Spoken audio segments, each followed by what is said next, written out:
Welcome all. So today we will be solving another problem from TIFR. So today's problem is about how many ring homomorphisms you can actually define from a certain ring to a certain ring. So in polynomial rings, what today we are going to see is something pretty interesting. Is that whatever we will define as a ring homomorphism, it will always be a ring homomorphism. Or I mean, like whatever the map that we are about to define will always be a ring homomorphism due to the properties of polynomial rings. Okay, so this is the problem that you have in front of you. So the first observation, we will go one by one. So the first observation that you need to make in this problem is that it has been given. So f2 of x by x cube plus x square plus x plus 1. So now the first thing that you need to understand here is that you need to treat this as an ideal of f2 of x. Okay, so now x cube plus x square plus x plus 1, this is nothing but x plus 1 whole cube in f2 of x. Okay, because if you take x plus 1 of whole cube, then you get x cube plus 3x square plus 3x plus 1. So since it's in f2, the coefficients are in f2, you are going to get x cube plus x square plus x plus 1. So now the moment you have this, and then f2 x by, so now the ideal you can actually write it as generated by x plus 1 whole cube. So this thing, it has, so how many elements does it have? So since x plus 1 is now irreducible over f2 of x, so x plus 1 whole cube, I mean, whenever you are taking the module of f2x by x plus 1 whole cube, this is going to have 2 cube number of elements. All right. So hence there are 8 elements. So now the problem actually boils down to this fact that you want to give a morphism from zxy to f2x modulo x plus 1 whole cube, real generated by that. So what do you need to understand from this point? So from this point forward, what you need to understand is this, that where are you going to send 1, x and y? So this is observation 1 and this is observation 2. So the observation 2 is precisely where you are going to send 1, x and y.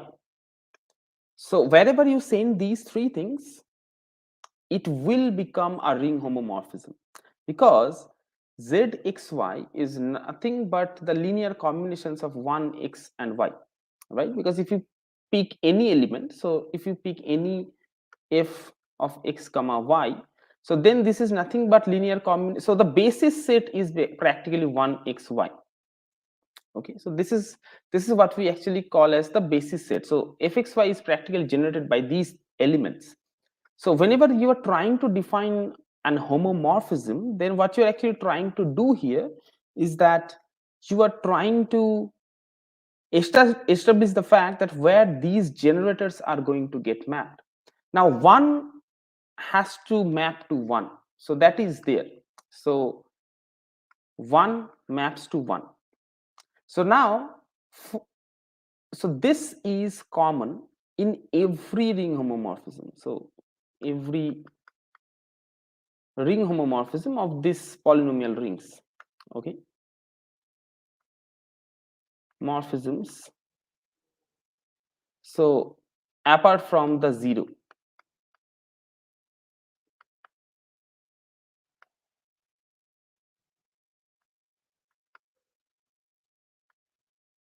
So here what you need to understand is that the concept of the quotient ring as well, because whenever I say that the 0 ring homomorphism from a ring R to some ring R prime by I, that means this morphism takes every element here and maps it here. Okay, so that is what am I actually saying as 0 ring homomorphism. So apart from that, so even if we take that into account, so how many times, so how to how many numbers can we assign x? So since we are especially talking about assigning x and y now, so how many numbers that we can actually, how many elements that we can actually assign x? I can actually assign x to 8 elements separately in different ring homomorphisms. And with respect to that, I can actually similarly assign y to those 8 elements as well.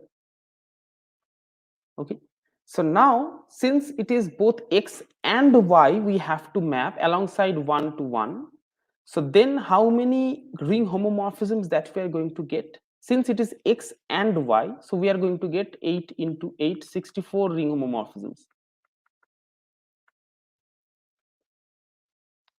Okay, so what we are actually doing here, we are so this is only possible because we are actually dealing with ring homomorphisms and in polynomial ring structure, because wherever I define my x, wherever I am taking my x and y, the rest of the things will automatically follow. Okay, and provided that one is going to the identity element there, so rest of the thing will automatically follow because of this generating set structure. So what we have here is something that is really nice. So that means what? That whenever we have a ring, let's say zxy, so the number of ring homomorphism zxy to f2x modulo the ideal generated by x plus 1 whole cube. So there are 64 ring homomorphisms.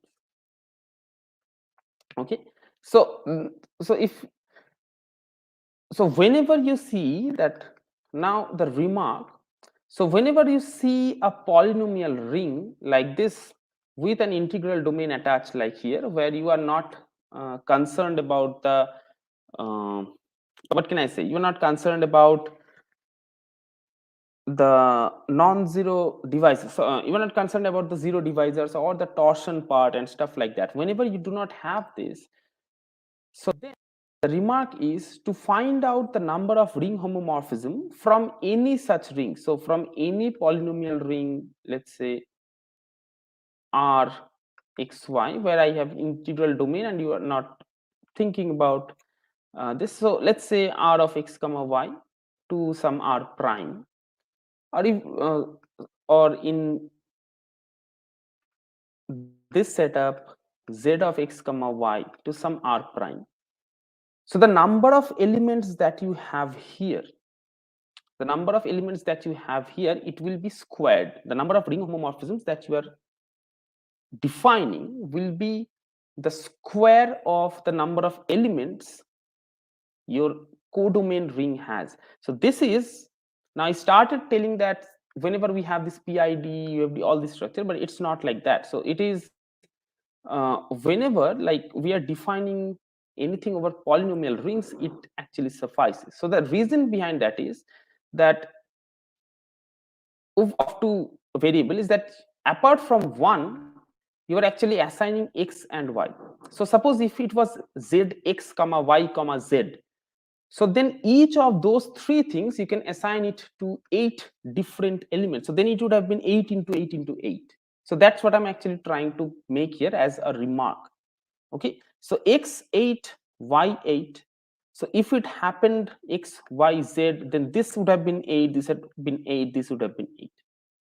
Okay, so depending on which polynomial ring that you are actually taking in the domain, and of course, whenever you have the codomain ring as finite, that will be that to the power the number of variables that you have.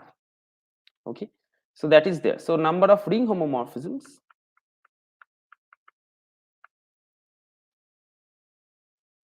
of this type is always